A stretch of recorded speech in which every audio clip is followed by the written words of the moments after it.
બસ ત્યાં ત્રિવેણી કંસાળ પડી રહેલી છે, શબ્દની કંસાળ પડી રહેલી છે. બાપા ઘણી વાર આપણને કહેતા કે ત્રિવેણી કંસાળ પર અઠે વાપણ જીની શેરી અખર અજીતા આસન બેઠાયા નગર બેસાયા હેરી. તમે જુઓ ને ગગનમાં ઘેરી ત્યાં બંસી વાગે ઝીણી ઝીણી. બસ આ સંતો મહાપુરુષોની શાન છે ભાઈ. પણ કોઈ બ્રહ્મની સદગુરુભાઈ મળે ને તો આ ત્રિવેણીની ઓળખાણ કરાય આપે કે જ્યાં સંધિ મળી જાય, શ્વાસ ઉશ્વાસની જ્યાં અને શબ્દ આ ત્રિવેણી જ્યાં સંધિ મળે ને પ્રગટ પરમાત્મા ત્યાં રમી રહેલો છે. આ સદગુરુ બાલુરામના શબ્દો છે. એટલે જોદર સંધ્યા આરતી, આરતીનો મહિમા જ આ છે. સંધિ થાય, સંધિનું તાણું, શ્વાસ ઉશ્વાસ અને અંદર શબ્દ, બસ આ સંધિ છે. એટલે બાપા કહેતા આખો દિવસ તું ભાઈ નોકરી ધંધો કરીને થાકી ગયો, મૂકી ગયો, આવેલો ભાઈ ના જોઈને બાપાનો દીવો કર, બે ઘડી બાપા પાસે બેસ, તારા મનને ટાઢક બની જાય એવું બાપાનું સ્મરણ કરી લે. પવિત્ર ચંદન જેવું જોધરપીરનું જ્ઞાન છે આ. બસ એનાથી પરમ શાંતિ બસ આપણના મનને મળે છે. આરાધના છે, સંધ્યાનું તાણું છે. અને આપણે તો ભાગ્યશાળી એવી ગુરુ ગાડી કે સદી જોધા બાપાની જગ્યા મળી આપણને. બાપાએ ખોળામાં લીધા, બસ બીજું આપણે બીજું કાંઈ વિચારવાનું નહીં. આ તો જોધરપીરનો ખોળો છે ભાઈ. કોણ બેસે? જેના બાળક બની જાય ને એ બે હે. બસ બાકી જોધરપીરના ખોળામાં કોઈથી બેહાય એવું નથી.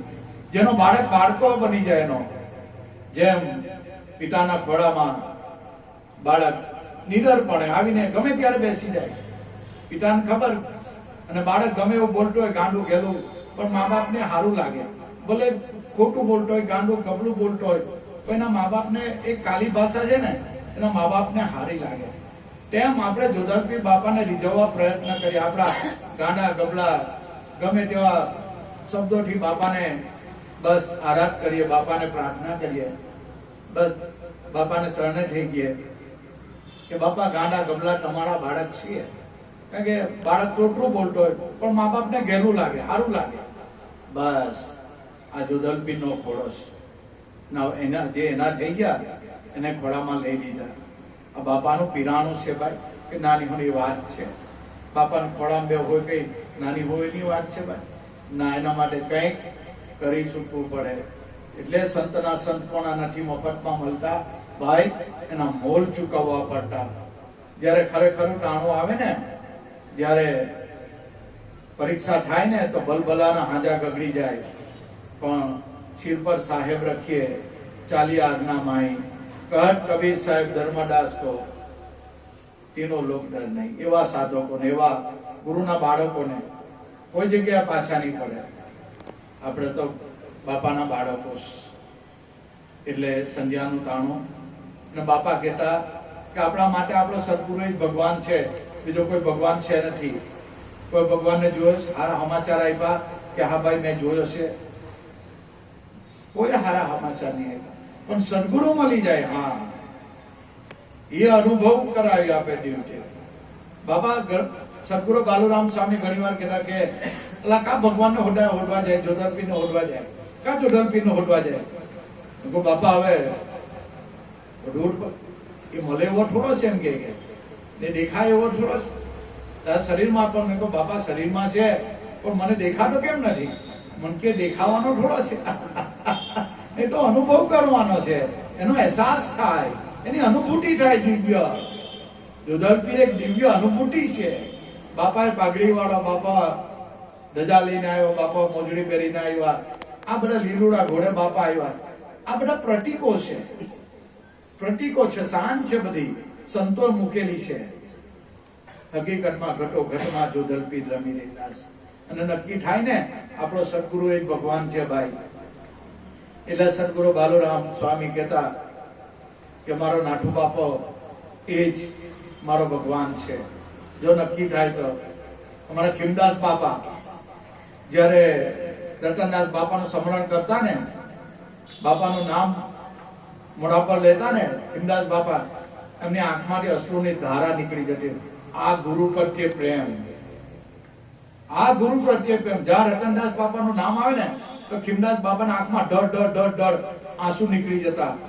આ ગુરુ પર પ્રેમની વાત છે વાલા. આ પ્રેમ છે ગુરુ પર. આવો છે પ્રેમ આપણને. બસ આ જોવા જેવી. ગુરુ એટલે કોણ? કોઈ ચામડાનું શરીર નહીં ભાઈ.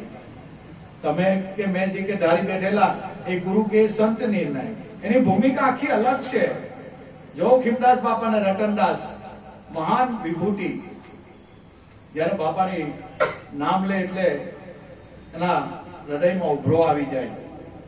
એમ સદગુરુ બાલુરામ, જ્યાં નાથુ બાપા નામ પડતું ને, બાલુરામના રૂવાટા રૂવાટા ઉભા થઈ જતા.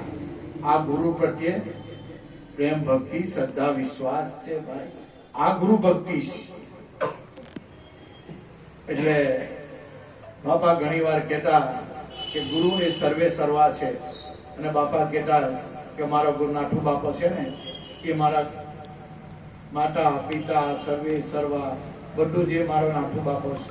અને કહેતા કે નાથુ બાપા તમેવ માતા પિતા તમેવ તમેવ બંધુ સખા તમેવ તમેવ વિદ્યા દ્રવ્યામ તમેવ તમેવ સર્વં મમ દેવ દેવ ઓમકારં બિંદુ સંયુક્તં નિત્યં ધારયન્તિ યોગિનઃ કામદં મોક્ષદં ચૈવં ઓમકારાય નમો નમઃ જ્ઞાનમૂલં ગુરુમૂર્તિ ગુણામૂલં ગુરુપદં મંત્રમૂલં મહાવાક્યં મોક્ષમૂલં શ્રી ગુરુ કૃપા.